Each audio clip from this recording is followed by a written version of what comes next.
Good afternoon. Tomorrow is the next big pour, so I thought I would give you guys a quick site tour, show you where we are since the last time you visited. I believe the last time you were here was just prior to pouring the foundation. So as you can see, we've come a little, well, you can't really see under all the plastic, but we've come a little bit since then, and I'll give you a little bit of a tour. So right now we're looking down the north side of the house. This will be where the basement walk-up stairs are, and I'll be pouring the footing for that. It's a fairly large footing. It's, I think, 31 feet long by 6.5 feet wide or 7 feet wide. And the reason for that is I'm so close to the property line along this side that there wasn't enough width here to put in enough of the mass on the outboard side of the foundation wall for the walk-up stairs. So the engineer had to design a system where the mass is on the inboard side to counteract the rotational forces of the wall as we backfill behind it. The rigid foam down at the bottom is to keep the soil in the exposed portion, so i.e. the landing, from freezing below the slab and heaving up the slab. And you can also see a floor drain down there. The plastic has been put on a removable awning, if you want to call it. The whole assembly will flip up, and there's supports that flip down and get attached to the wall to hold it in place once the rough pouring is done prior to doing the finishing. Most of the foundation has been waterproofed with a torch-on membrane and insulated with Roxol. The torch-on membrane is from Suprema. It's called Colfine Torch and Stick, and the mineral wool insulation is from Roxol. On the outboard side of the mineral wool, we've got dimple board. That's generally as a backup drainage plane. The mineral wool itself is another drainage plane. The dimple board will hopefully keep the Roxol extremely dry and maximize its R value. It loses I think it's 2-3%. Apparently the outside up to 1/4 inch can wet up.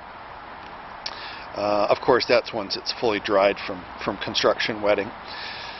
And then outboard of the dimple board, not around the garage because we deemed it wasn't necessary, but around the main dwelling, and I'll show you that in a sec, is some gravel drainage plane and then some more geotextile. So tomorrow we're also going to be pouring the garage suspended slab. I've got a bonus room below the garage, and so we'll just go inside here. We're supposed to have some rainstorms, hence all of the plastic. But you can see here we've got a rebar grid for a garage suspended slab. The rebar are 20M bars at 10-inch centers, both directions. They're tied in at the exteriors to the previously installed bent dowels that were installed at the foundation time.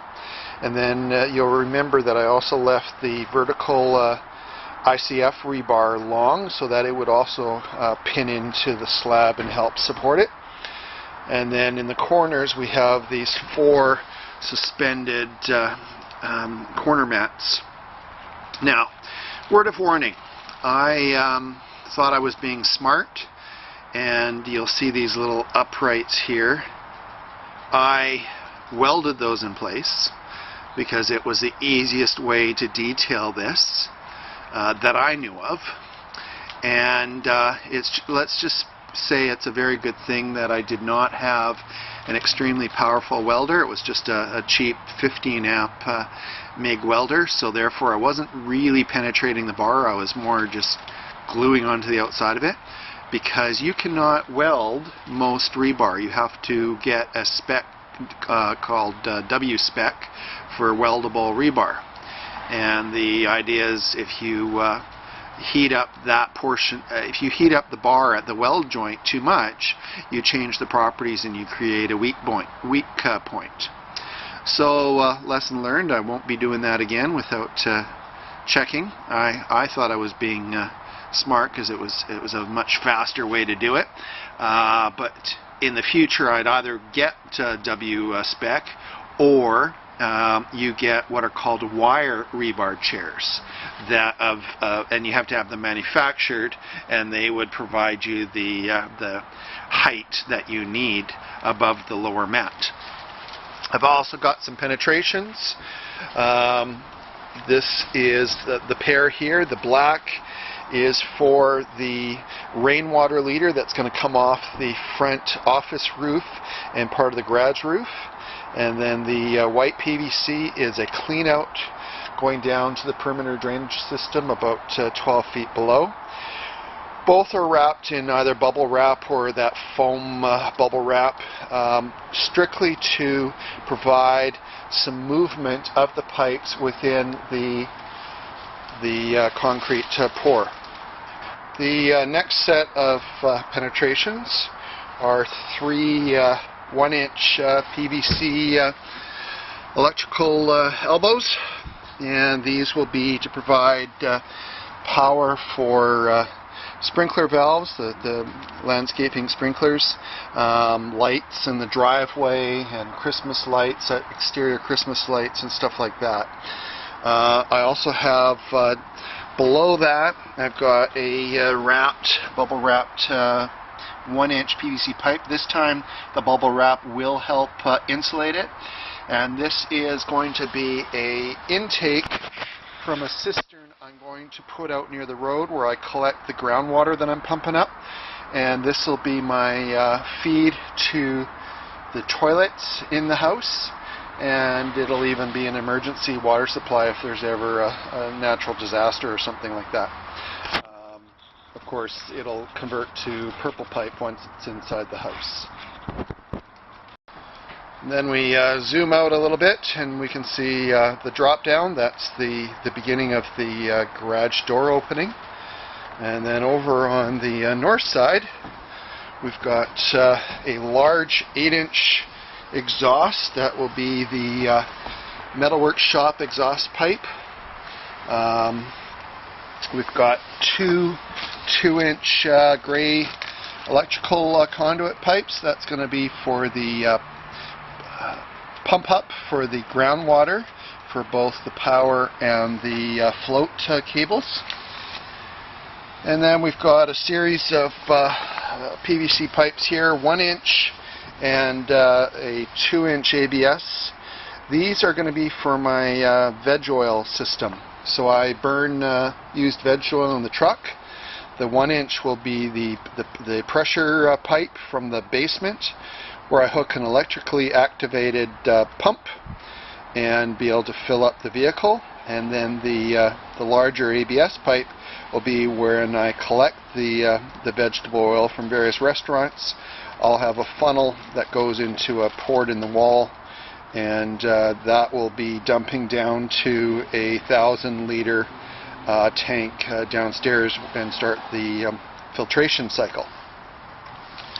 And then at the northwest corner of the garage, we've got another 8-inch duct, and that is for the air intake for the machine shop.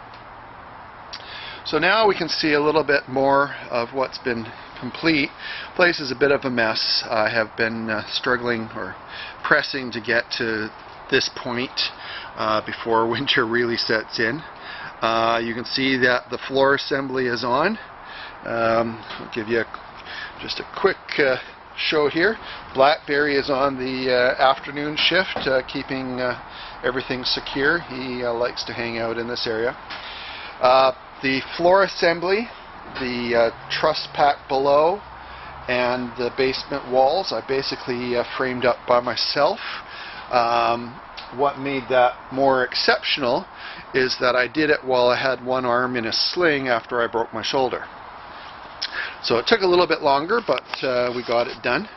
As you can see, I'm still trying to keep the place dry with tarps, and I'm reasonably successful. You can see the odd puddle here and there, but it's nothing severe. The plywood is staying in good shape, and it's certainly not getting through to the manufactured beams and trusses below. And I will go show you a below view in a bit. So you can see that the floor assembly is done. Once the garage slab is poured, the entire first story floor assembly will be completed. Another area of interest is the front east wall of the house, as well as the beginning of the south wall of the house. You'll see all of these wires. These are the instruments that have been embedded in the foundation itself, the concrete core between the ICF panels, the rock sol, as well as the backfill soil. And these will be monitoring both temperature and moisture content. This is what the sensor looks like. That little black thing is the temperature probe, and the wood, as it absorbs moisture, will change the resistance between a stainless screw here and a stainless screw here, and that resistance change will be measured by some software. But you can see that the rock sol insulation is outboard of the foundation. Then we've got the dimple board, and it's hard to see, but you can also see that there's then gravel, 6 to 8 inch gravel, and then geotextile, and then the compacted backfill. There's the back side of the clean out and the stormwater drain. The stormwater obviously will get connected to a gravity feed PVC, white PVC system later on during the final backfill. The backfill wasn't completed at the garage level because the slab had to be in place in order to finish the waterproofing from this point up to the top. Now we're looking down the south side. Over here you can see some more instruments. But you also notice that there's a big difference in elevation from here, and I'll just move up a bit so that the tarp's out of our way. From this point here to that point there, that is where finished grade will be. So there will be 4 inches of concrete below that, and you can see that's quite a bit lower than what my existing grade used to be. And that is due to the district refusing to let me modify the elevation after a mistake was made at the surveying level, where the surveyors unknowingly measured to the bottom of a hole, both at the the northwest corner and the southwest corner. I had dug out some plant material, and they measured to the bottom of that depression, and that ended up setting the grade for the whole property. So I'm actually having to scrape off about 1.5 feet of the entire front yard property, which is it's quite upsetting, because now I'm going to be lower than the road, so I have to make sure I manage any stormwater fall off from the road. But the district refused to come out and compromise, and obviously the house was already down, so we couldn't redo the survey. Very very important lesson learned, and I've told the survey company, and they're making sure they tell clients now. But it is what it is. Here you can have a better view of the gravel drainage plane on the outside of the dimple. Another set of 8-inch pipes. This one is for the woodworking shop. That'll be an exhaust, and it'll be connected to a 20-foot pipe that runs out from the house and sort of come up out of the ground about that area, right beside where I'll have a pond and waterfall and stream and stuff like that. And the idea is to take the shop's gases. I'm going to be doing painting and varnishing and stuff like that, and evacuate them well away from the house. So right now we're walking along the west side, and another 8-inch, this will be for the intake for the shop, and it'll just be an elbow coming up above grade. And then I've got another set of penetrations. This will be for the backyard pump for the waterfall, a tech cable going out to the shop, lighting, you name it, valve controls, stuff like that. So we're looking back towards the front. Blackberry is still making sure nothing fishy is going on and keeping things secure. That is about it for grade. Now I'll show you downstairs. Just before I go downstairs, I thought I'd show you this pile of rock is what came out of that pile of soil. And what you'll notice is that the pile of soil is smaller than the pile of rock. There was probably 60% rock to soil, and this rock will have to be screened again once it dries out in the summer to get rid of the last dregs of the soil in it. But there was a lot of rock content in the stuff that came out of here. So you can see sort of why now it was so difficult to excavate this. Imagine all of that rock embedded with sand and gravel and clay-like mud, how hard that would be to pick through. And indeed it took over a month to dig this hole. So a little bit closer up view of the footing that is going to support the foundation wall for the walk-up stairs. The chairs were put on little marble tiles to prevent them from sinking into the gravel. Apparently one of the more common methods is to use concrete blocks, but obviously that starts to get expensive and you're moving a lot of weight. This seemed to be acceptable by the engineers. I paid less than 25 cents a piece for them, and they're nice and strong. You can also see the sort of the awning that has flipped down. The little lines that are going horizontally are string lines just to prevent ponding of the water coming from above. Actually, we've got our bent dowels at 16-inch centers.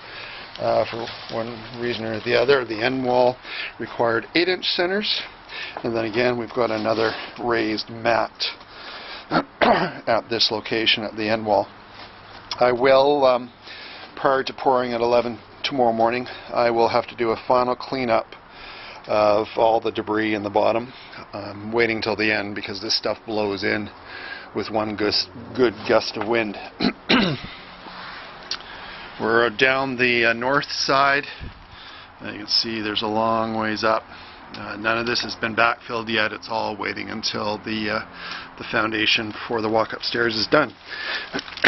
What I've got here against the wall is I've got a pocket that comes down and over to allow the exterior rock soil insulation to come right down to the original footing for the foundation, and you can just see the fabric bag in behind here. And then I had a dilemma that the footing and landing for the walk-up is going to come up to this level. So it means that I'd have approximately 6 inches of this insulation pocket down below the level of the footing that we're pouring tomorrow. And so I took this dimple and put it with the dimples towards the previous footing, and that will provide a drainage plane along the entire length of this pocket to allow the insulation pocket to drain down to the gravel below. It seemed to be originally, when I designed this, I designed it so that I would be putting a series of 1-inch pipes that I'd form into place, and this dimple seemed and was a much easier, faster, cheaper method. Okay, now we are under the suspended garage slab, and this is the shoring that's going to be holding everything up. This was a bit of an education. I went around to some commercial sites and talked to the guys installing the stuff and got some pointers, and sort of figured it out and then confirmed it with the engineer, who sent me off a sketch as far as what he wanted to see for spacing and the size of beams and stuff. And everybody seems happy. So I'm pleased that it went off relatively easily. We've got 4x6 beams supporting 3/4 inch plywood. I'm using 3/4 tongue and groove because I plan on reusing it for the upper story floor assembly. The 4x6s are on their flat because the engineer identified that we only needed 3.5 inch height boards to support the plywood. He actually had tripled up 2x4s. The beauty of them on the flat is that the whole assembly is much more stable, and I didn't need to tack the plywood down other than the 4 corners to keep it in place. Then we've got aluminum beams, U-heads, adjustable U-heads, the frames, and then adjustable feet that are connected, nailed to the mud sill. The frames are 4 feet wide, and they're spaced 5 feet apart with 4x5 braces. The whole assembly got delivered on Friday morning, and by Saturday, by Monday morning, I had everything up and was waiting for plywood, and by Monday evening the plywood was on. So the whole thing went quite quickly, and I was quite pleased. The beams, the aluminum beams, are attached to the heads with clamps, and you'll see above that, maybe if I scroll in or zoom in here, you can just barely see in this darkness that the beams themselves are attached to perpendicular beams with clamps as well. So now we're down in the basement proper. I'll give you a little preview. There is the open joist floor trusses. A great system. As you can see, you can easily route mechanicals through it. The 2x8 there is what's called a strong back. It still has to be fastened in place, but it provides some rigidity to the floor assembly. And then we've framed all of the bearing walls in the basement. I had help with one of these walls. A friend had come by for a part of a day, but the rest of it, again, I was doing with one arm, which was interesting. So I built this large table here, was laying out the studs on the table and nailing on the plates, and then flipping it up and sort of manhandling it with one shoulder over to the spot that it would go into. A little bit dark in here, you can't really see much, but everything's been secured, all the beams are in place, and later on, once the slab is poured, I will put in all the rest of the partition walls. We used, I believe it's called oriented strand lumber. That's probably not the right term. I'll put a label on the video, but this is deemed to be the most environmentally friendly of the beam styles because it's just using scrap wood as opposed to veneer or solid wood. And obviously better than metal. Built up posts, and they're all centered underneath the beams. The one metal beam that you can just barely see in the darkness here is going to be supporting a long 2-story metal post that will then support the main beam holding up the roof assembly.